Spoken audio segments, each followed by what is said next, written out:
Salah satu masalah terbesar dalam hidup adalah kebenaran. Karena semua orang merasa dirinya paling benar. Pernah gak lihat orang berantem di jalan gara-gara mobil mereka tabrakan? Itu kan karena mereka merasa paling benar, yang lain salah. Atau di pengadilan. Kedua pihak yang berperkara di pengadilan itu pasti karena merasa dirinya paling benar. Untuk itu mereka butuh pihak ketiga untuk melihat perkara mereka itu secara netral. Tapi apakah sudut pandang orang ketiga itu udah pasti netral? Gua nggak yakin. Karena kenyataannya, kebenaran itu subjektif. Suka atau tidak, kebenaran itu subjektif. Kebenaran bisa berubah. Kebenaran itu lebih ke arah sesuatu yang kita putuskan untuk percaya. Tapi apa yang kita percaya belum tentu sama dengan apa yang orang lain percaya. Kebenaran yang kita pegang hari ini bisa jadi berbeda dengan kebenaran yang kita pegang di masa lalu. Atau masa depan. Buktinya, mungkin ada di antara kalian yang nggak setuju dengan pernyataan ini. Bahkan mungkin ada yang langsung marah-marah. Terutama mereka yang fanatik terhadap kepercayaan tertentu. Mabuk agama. Tapi justru perbedaan pendapat itu sudah membuktikan bahwa kebenaran itu subjektif. Karena tiap orang melihatnya dari sudut pandang yang berbeda. Sebelum masuk ke perdebatan yang nggak ada habisnya, kita perlu memisahkan ketiga hal ini. Fakta, opini, dan kebenaran.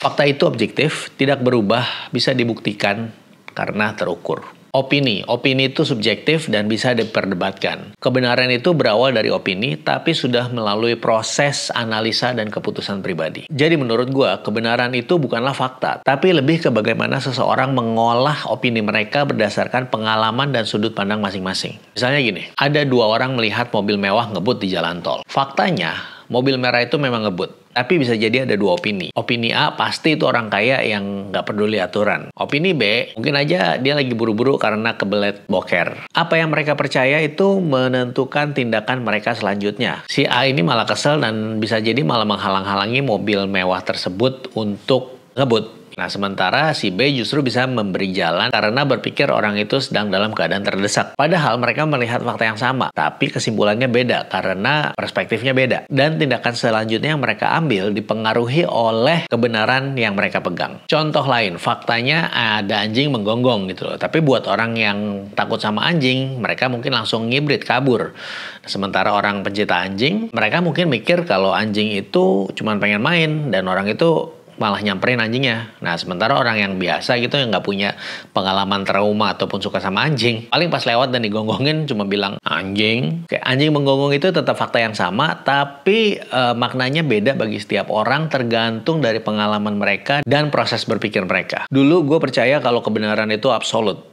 Dan gue sudah menemukan kebenaran ini. Artinya siapapun yang nggak setuju dengan kebenaran yang gue pegang, mereka pasti salah. Dan bakal masuk neraka. Tapi pemikiran itu goyah, salah satunya karena gue nonton film Game of Thrones. Dalam film ini berkali-kali kita sebagai penonton tuh dibuat bingung karena ada karakter yang awalnya terlihat jahat, tapi bisa berubah jadi karakter yang kita suka. Bahkan kita dukung. Kenapa? Karena ketika sudut pandang kita dibawa masuk kepada perspektif karakter tersebut, tindakannya jadi masuk akal. Kita mungkin tetap tidak setuju dengan tindakannya, tapi setidaknya kita bisa memahami alasannya. Hal ini bikin gue sadar. Gimana kalau selama ini gue hanya melihat dunia dari satu sudut pandang? Gimana kalau kebenaran yang gue pegang itu sebenarnya hanya versi terbatas dari sesuatu yang lebih besar? Akhirnya gue mulai belajar untuk selalu mengevaluasi semua kebenaran yang gue pegang. Gue jadi selalu bertanya, apakah gue harus upgrade kebenaran yang udah gue pegang ini dengan sudut pandang yang baru? Apakah sudut pandang yang baru ini justru nggak menambah nilai buat kebenaran yang gue pegang sekarang? Jadi,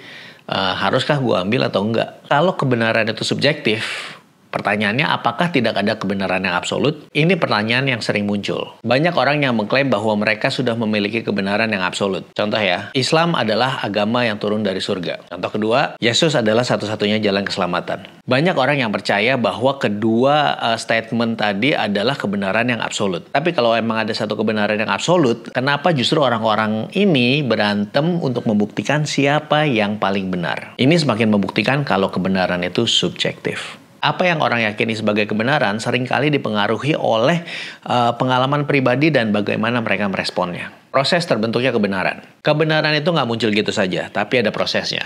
Prosesnya berawal dari fakta yang berupa informasi yang kemudian akhirnya melahirkan opini kita secara pribadi.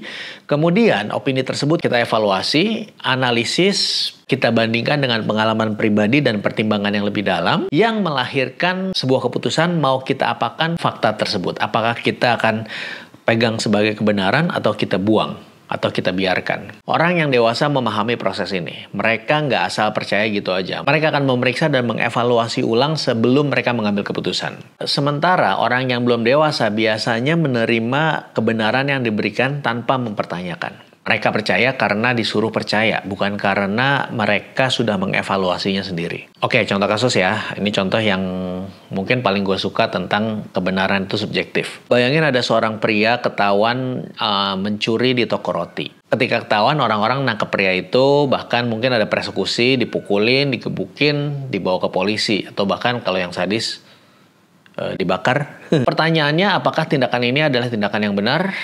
Bisa jadi iya. Tapi bagaimana kalau ada informasi bahwa ternyata pria itu mencuri karena anak-anaknya udah 2 hari nggak makan? Gimana kalau dia nggak punya pekerjaan lain dan satu-satunya cara untuk mendapatkan makanan buat anak-anaknya adalah dengan mencuri roti?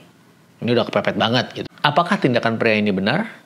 Kalau seandainya si pria tersebut sudah berusaha maksimal, tapi dia nggak ketemu cara untuk memberi makan keluarganya dengan cara yang jujur, dan dia harus terpaksa mencuri, apakah lebih baik membiarkan keluarganya kelaparan daripada berusaha mendapat makanan dengan cara yang nggak jujur? Kalau seandainya dia di penjara, atau bahkan lebih jahat, siapa yang akan kasih makan anak-anaknya? Tapi kalau seandainya dia dibebaskan tanpa konsekuensi, pertanyaannya apakah dia akan mencuri lagi atau enggak? Orang-orang yang nangkep dia, mungkin percaya kalau orang yang mencuri itu udah pasti jahat. Dan orang jahat harus dihukum. Tapi setelah tahu latar belakangnya, apakah itu masih jadi keputusan yang tepat?